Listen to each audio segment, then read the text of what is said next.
Show you guys this view because it's just ridiculous, and I hope this camera does this justice. This is this abandoned railway. Like, it's, I don't know how they ever got a train up this. This is like on a probably 8 to 10 degree pitch, and the curves are so steep. And check out those hills in the background. It's absolutely, it's just so amazing standing here looking at this. I can't believe. One of the coolest things I've ever seen. Okay, so the coolest thing, I'm on day 13, and that's where I came from. All the way up there. I'm not sure if you can see that trail, but here's the really cool thing. So as you know, I've been following a railway bed for, I don't know, off and on for 300 kilometers through the middle of the desert. And as luck would have it, just as I arrived here at my water drop, check this out.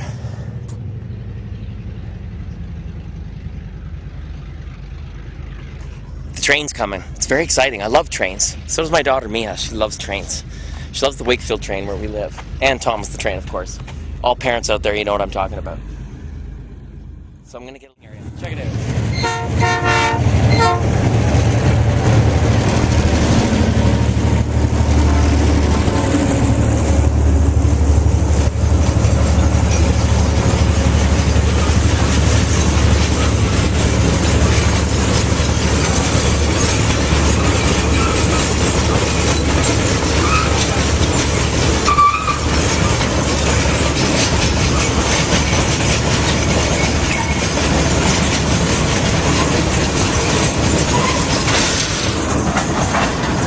Just a huge lumbering mass of steel cutting through the Atacama Desert horizontally, and I'm heading back.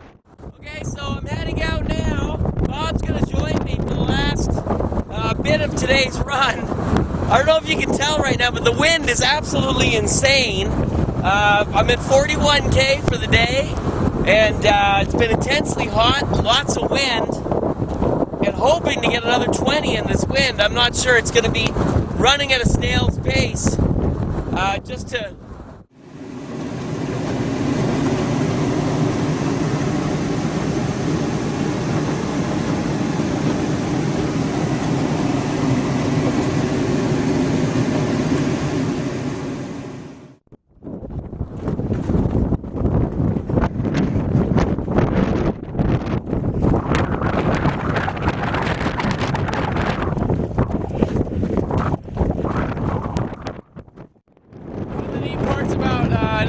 is picking your camp spot.